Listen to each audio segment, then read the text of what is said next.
Movies on the Brain. I'm Jason, and today we're delving into the intense world of military justice with rules of engagement. Directed by the acclaimed William Friedkin, the gripping drama stars Tommy Lee Jones and Samuel L. Jackson. Brace yourselves as we dissect the moral complexities and riveting performances that make this film a standout. From the battlefield to the courtroom, we'll explore every facet of this compelling story.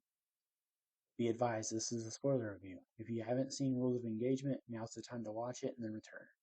For those ready to dive deep, let's examine the controversial and thought-provoking elements of this film. Alright, let's get into it. Now let's see how it did in the box office before we get into it. Rules of Engagement opened on April 7, 2000 with a budget of $60 million. In its 16-week theatrical run, it earned a total of $71.7 million worldwide, that being $61.3 million domestically and $10.4 million internationally. Its opening weekend saw it earn $15 million domestically, finishing number one in the box office, knocking Aaron Brockovich out of number one, while also beating new movies Return to Me, which finished number 4, Return to Rumble, which finished number 6, and Black and White, which finished number 11.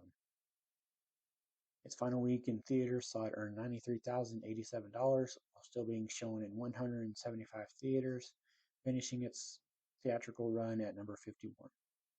Now let's get into the plot. In 1968, during the Vietnam War, a disastrous American advance leaves U.S.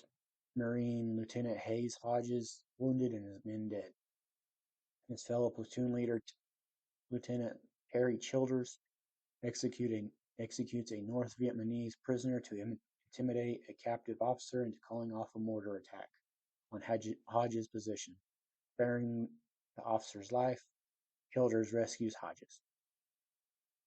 In 1996, Hodges, now a colonel, is set to retire after 28 years as a JAG officer.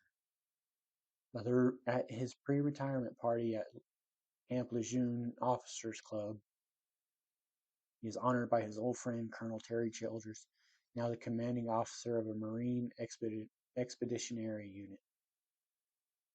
Childers and his unit are deployed to Southwest Asia as a part of an amphibious readiness group called to evacuate the U.S. ambassador to Yemen when a routine anti-American demonstration at the embassy erupts in rock-throwing, Molotov cocktails, and gunfire. Escorting Ambassador Moraine and his family to safely to a helicopter, Childers retrieves the embassy's American flag.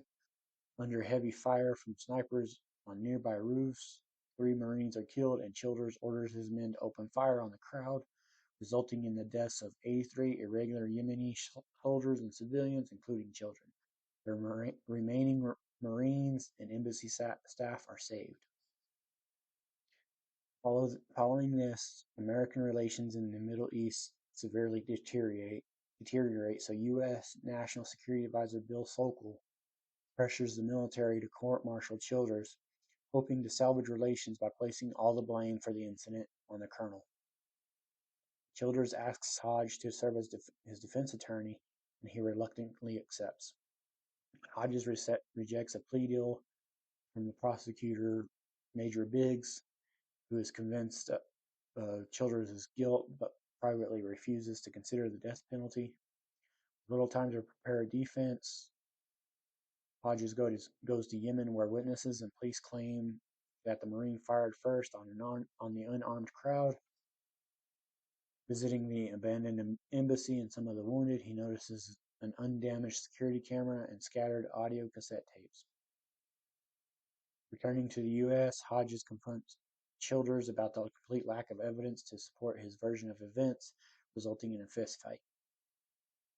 Sokol burns a videotape revealing the crowd was armed and fired on the Marines, and forces Moraine to lie on the stand that the crowd was peaceful, and that Childers ignored his orders and was violent and disrespectful to him and his family. Hodges meets with Moraine's wife, who admits Childers acted valiantly but refuses to testify. Captain Lee, who hesitated to follow Childers' orders, is unable to testify to having seen gunfire from the crowd.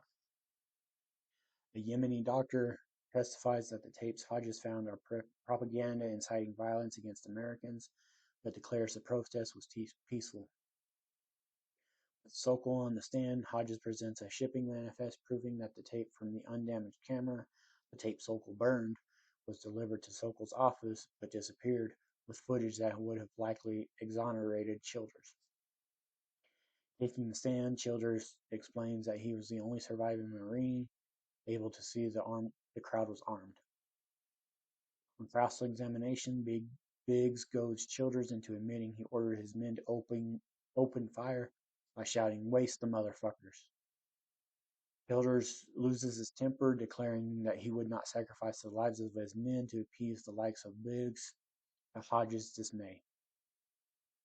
Prosecution presents Colonel Ben Lee Cow, the Vietnamese officer whose life Childers spared, as a rebuttal witness, testifying that Childers executed an unarmed prisoner of war. During Hodges' cross-examination, Cow agrees that Childers took action to save American lives and that if circumstances were reversed, Cow would have done the same. After the trial, Hodges confronts Sokol about the missing tape, vowing to uncover the truth. Childers is found guilty on the minor charge breach of peace, but not guilty of conduct unbecoming an officer and murder. Biggs approaches Hodges about investigating Childers' action in Vietnam, but Hodges declines to testify. Leaving the courtroom, Cow and Childers salute each other. An epilogue reveals that Sokol was found guilty of destroying evidence and Moraine of perjury, both losing their jobs, while Childers retired honorably. Now let's look at the cast and some of the other roles they've had. Tommy Lee Jones as Colonel Hayes Hodges. Other roles for Tommy Lee Jones include Agent K in the Men in Black franchise, Clifford McBride in Ad Astra, and Ray Eldridge in Finest Kind. Samuel L. Jackson is Colonel Cherry L. Childers. Other roles for Samuel L. Jackson include Zeus Carver in Die Hard with a Vengeance, Elijah Price in Unbreakable, and Frozone in the Incredibles franchise. Guy Pearce as Major Mark Biggs. Other roles for Guy Pearce include Aidan McRory in Two Brothers, Peter Wayland in Prometheus, and Aldrich Killian in Iron Man 3. Bruce Greenwood as Bill Sokol. Other roles for Bruce Greenwood include Lawrence Robertson in iRobot, Nolan Walsh in Racing Stripes, and Dr. Randolph Bell in the TV show The Resident. Blair Underwood as Captain Lee. Other roles for Blair Underwood include Tom Gibbons in Malibu's Most Wanted, Agent Carter in Longlegs, and Charles James Walker in the TV show Self-Made. Philip Baker Hall as General H. Lawrence Hodges before his passing in June of 2022. Other roles for Philip Baker Hall included Jack Baylor in Bruce Almighty, Father Callahan in the Amityville Horror, and Zelma Katz in the TV show Messiah, which was his final role. Nicky Katt as Hayes Lawrence Hodges III. Other roles for Nicky Katt include Tucka in Sin City, Razor in School of Rock, and Harry Sennett in the TV show Boston Public. Dale Dye as Major General Perry. Other roles for Dale Dye include Commander Wiley in Spy Game, Cabby in Planes, Fire and Rescue, and Donald Talbot in The Purge Anarchy. Mark Feuerstein as Captain Tom Chandler. Other roles for Mark Feuerstein include Morgan Farwell in What Women Want, Eddie Sullivan in Knucklehead, and Dr. Henry Lawson in the TV show Royal Pains. Amado as Dr. Amar. Before his passing in September of 2013, other roles for Amado include Dr. Ahmed in Spy Game, Andre in Escape to Victory, and Eagle Eye in Buddy Goes West. Richard McGonigal as the judge. Other roles for Richard McGonigal include the board chairman in The Bucket List, the narrator in 500 Days of Summer, and Forearms in the TV show Ben 10. Ryan Hurst as Captain Hustings. Other roles for Ryan Hurst include Eddie March in The Postman, Sergeant Ernie Savage in We Were Soldiers, and Greg Bertier in Remember the Titans. Gordon Clapp as Harris. Other roles for Gordon Clapp include Mark Maddox in The Game Plan, Colin O'Shea in Falling Up, and Chaplain Orlovsky in the TV show Chicago Fire. Ann Archer as Miss Moraine. Other roles for Ann Archer include Rachel in Lullaby, Beth Gordon in the TV show Ghost Whisperer, and Eleanor Hooks in The Art of War. Ben Kingsley as Ambassador Moraine.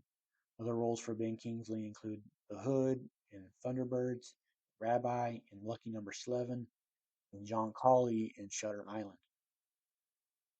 Balin Coleman as Colonel Min Lee Cow. Other roles for Balin Coleman include Mr. Hyun in the TV show Hey Arnold, and the Gunboat Captain in Rambo First Blood Part 2. And I remember watching this movie for the first time my senior year in high school in English class of my senior year, and I was really absolutely blown away by it. What a fantastic courtroom drama. Samuel L. Jackson and Tommy Lee Jones have really great chemistry. You can just feel the fact that they're friends and fellow Marines, just by the way they interact with each other and other people in the film. The fight between Hodges and Childers when Hodges returns from Yemen while drunk was actually pretty entertaining to watch. We got a kick out of it. The Vietnam and Yemen scenes were shot on location. Both countries are absolutely gorgeous in two totally different ways. Peek behind the curtains, because at the time of this recording, I'm not sure what review will come out first, this or my Prince of Persia review, but Ben Kingsley yet again was great in this, even with the fact that during the court martial he absolutely buried Childers. Just the way Ben Kingsley was able to command the scene as he was on the stand was incredible to watch. Guy Pearce was also one that was incredible to watch in the courtroom. The way he, as Major Biggs, with the questions he asked and his closing statement was mesmerizing. That last scene with Colonel Cal and Childers, after Hodges asks Cal if he'd do the same, was a sight to see with Colonel Cal saluting Childers. Honestly, it gave me chills. Please, you owe it to yourself to watch this movie, especially if you like war movies and or courtroom dramas. Now let's look at some fun facts about this movie, and there's quite a few of them, so bear with me. When Hodges returns to the bombed out embassy, there's a picture of the then Vice President Al Gore on the charred wall. Gore and Jones were roommates at Harvard.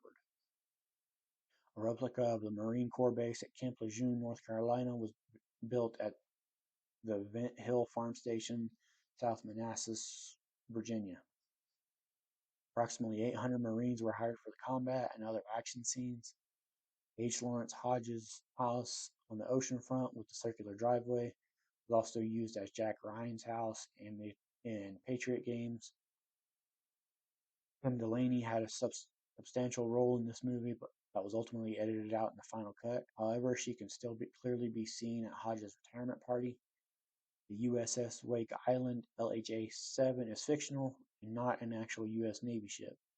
The ship seen in the movie is actually the USS Tarawan LHA-1. Philip Baker Hall plays the father of Tommy Lee Jones. Baker is only 13 years older than Jones. The actress playing the mother of Jones's character, Bonnie Johnson, is only 5 years older than Jones. This was originally supposed to star Sylvester Stallone and Richard Gere. The original script by Jim Webb was different from the final film. Being the embassy action scene was originally set in a Central American country. The Marine prosecutor was a woman who was carrying on a flirtatious affair with a defense attorney, and the two lead characters hated each other. In the Vietnam War flashback scene, both the U.S. and Vietnamese soldiers were played by actual military personnel.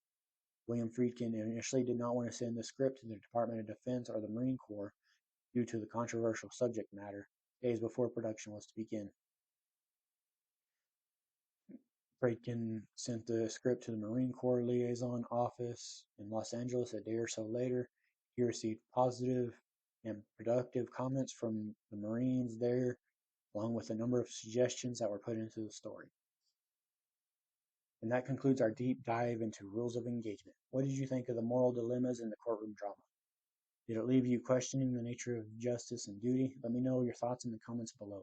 If you enjoyed this review, please hit that like button and don't forget to subscribe to Movies on the Brain for more in-depth reviews and cinematic discussions. Be sure to ring the bell icon to stay updated with our latest videos. Sorry. Thanks for joining me on this intense journey. Remember, the battlefield and the courtroom both have their own rules of engagement. This is Jason signing off.